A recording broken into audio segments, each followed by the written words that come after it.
Buenos dias. Welcome to the final video in this fracture mechanics series.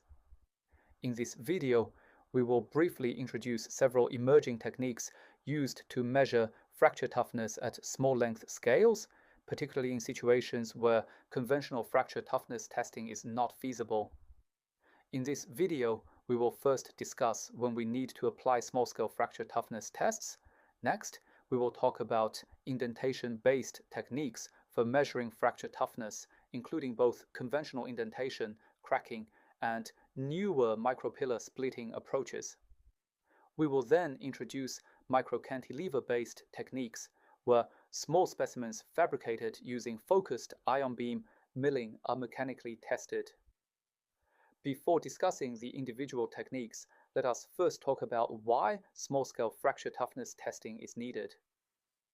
In conventional fracture toughness testing, relatively large specimen dimensions are usually required to ensure valid fracture mechanics conditions such as plane strain behavior and sufficiently large crack and plastic zone sizes. However, in many modern material systems, obtaining specimens of that size is either difficult or impossible. Examples include thin films, ion-irradiated materials where the damaged region may only be a few microns thick, site-specific microstructural regions, and situations where only a very limited material volume is available. In these cases, small-scale fracture toughness techniques become extremely important. In this slide, we introduce indentation-based fracture toughness techniques using both Vickers microindentation and Berkovich nanoindentation. In these approaches, cracks are intentionally generated around the indentation impression. By measuring the crack length, C, along with the applied load, P or F, hardness, H, and elastic modulus of the material, E, the fracture toughness, K1C, can then be estimated using empirical or semi-empirical equations such as those shown here. Here, we will briefly discuss the advantages and the limitations of indentation-based fracture toughness techniques. One major advantage is that these methods require only a very small material volume. The experiments are relatively simple and rapid, making them attractive for thin films, irradiated layers, and site-specific measurements where conventional fracture toughness testing may not be possible. However, there are also important limitations. First, the material has to be sufficiently brittle to form well-defined cracks around the indentation. In addition, these measurements often exhibit relatively large scatter. Another important issue is that different fracture toughness equations can give different values of K1C, as illustrated by the large number of equations shown here. As a result, indentation-based fracture toughness measurements are often considered semi-quantitative rather than true ASTM standard fracture toughness measurements. One emerging small-scale fracture toughness technique is micropillar splitting. In this method, one first uses FIB milling to fabricate small cylindrical pillars. A sharp indenter, usually a Berkovich or cube corner tip, is then pressed into the top of the pillar. As the load increases, the pillar eventually undergoes catastrophic splitting. This event appears as a sudden displacement burst or popping in the load displacement curve. Instead of measuring crack lengths after indentation, the fracture toughness is estimated directly from the critical splitting load and the pillar radius using this relationship shown here. One major advantage is that no post-mortem crack measurement is needed. Micropillar splitting has several advantages. First, it only requires a very small material volume, making it attractive for thin films and local microstructural regions.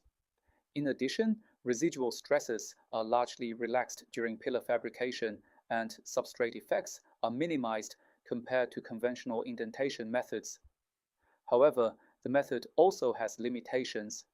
It requires FIB milling, which can be time-consuming and may introduce ion damage.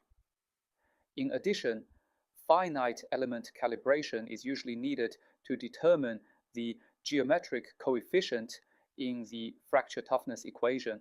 Finally, the technique works best for brittle materials that exhibit clear unstable splitting.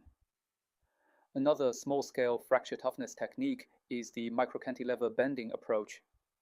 The work shown here was done by Est and co-authors.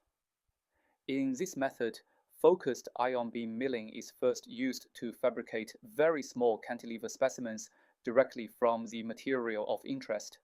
A sharp notch is also introduced to act as a controlled crack initiation site.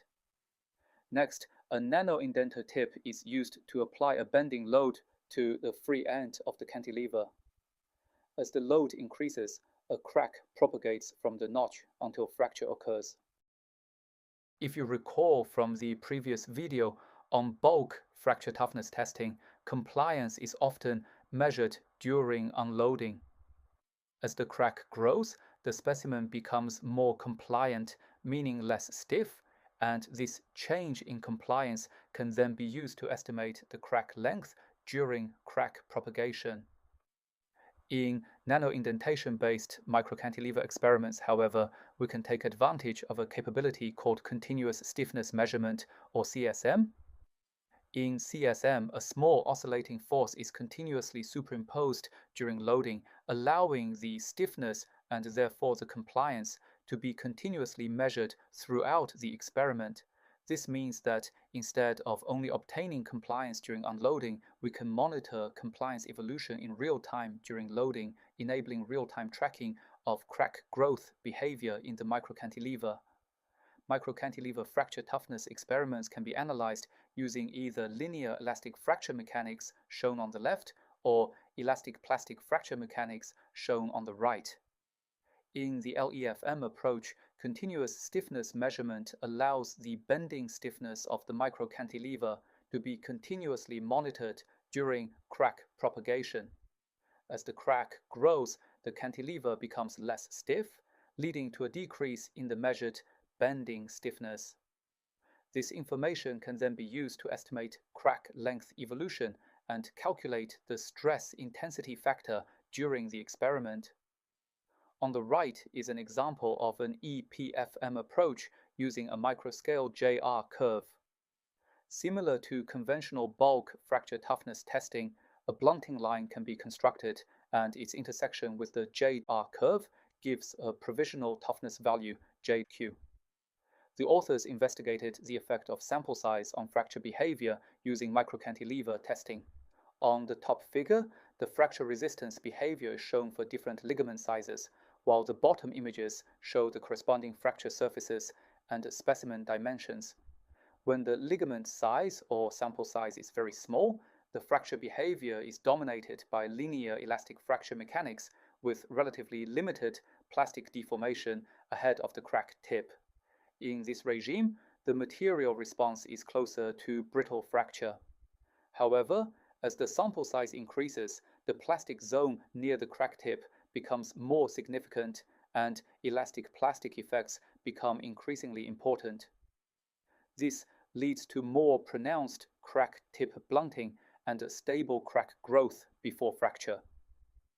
This result highlights an important challenge in small-scale fracture toughness testing. The measured fracture behavior can depend strongly on specimen size, especially when the plastic zone size becomes comparable to the specimen dimensions. Est and co-authors further compared the fracture toughness measured at the microscale with bulk fracture toughness values for well-annealed single crystal tungsten. If only linear elastic fracture mechanics is used for the microcantilever analysis, the measured fracture toughness values are consistently lower than the bulk value. Interestingly, the measured toughness also increases as the specimen size increases. However, when the J-integral framework is used, where plastic deformation is explicitly accounted for, the measured microscale fracture toughness becomes much closer to the bulk fracture toughness value. The authors also examined pre-deformed single crystal tungsten and ultrafine grained tungsten. Interestingly, and somewhat surprisingly, both materials showed similar microscale fracture toughness values to the annealed single crystal tungsten when analyzed using the J-integral approach. Overall, this is a very well-written paper that covers many important aspects of microscale fracture toughness testing. I highly recommend checking it out if you are interested in this topic. This is the final technical slide of this video, showing some in situ microcantilever fracture experiments carried out at Texas A&M by Jackson Martin, a graduate student in our group. On the left is a wrought tungsten sample. During loading, clear crack propagation can be observed ahead of the notch, and the crack eventually propagates through the specimen, leading to fracture. In this case, the microcantilever approach can be successfully used to study fracture behavior and estimate fracture toughness. The movie is sped up 3 times.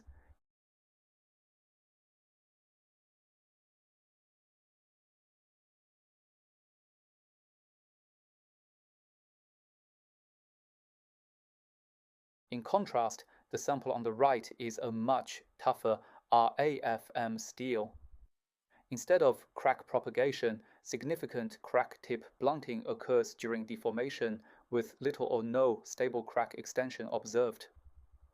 In this situation, the microscale fracture test becomes much more challenging because the crack does not propagate in a well-defined manner, making fracture toughness extraction difficult. To conclude this video, let us briefly summarize the key takeaway messages. First, small-scale fracture toughness testing becomes important when conventional fracture toughness testing is not feasible, such as for thin films, ion-irradiated materials, or situations where only a limited material volume is available. Second, indentation-based techniques, including micropillar splitting, provide relatively simple and rapid local toughness measurements. However, these methods often exhibit significant scatter and are generally considered semi-quantitative. Third, microcantilever-based methods enable more rigorous fracture mechanics analysis at small length scales, particularly when combined with approaches such as compliance measurements and J-integral analysis. At the same time, microcantilever fracture testing is still a relatively young and actively developing field. More work is still needed to fully understand how well small-scale fracture measurements reflect true bulk fracture behavior. I would like to acknowledge the support from NSF, DMR, and APAR-E for enabling the educational activities. Thank you very much for watching this fracture mechanics video series. I hope you found the content helpful, and I wish you all the best in your future studies and research.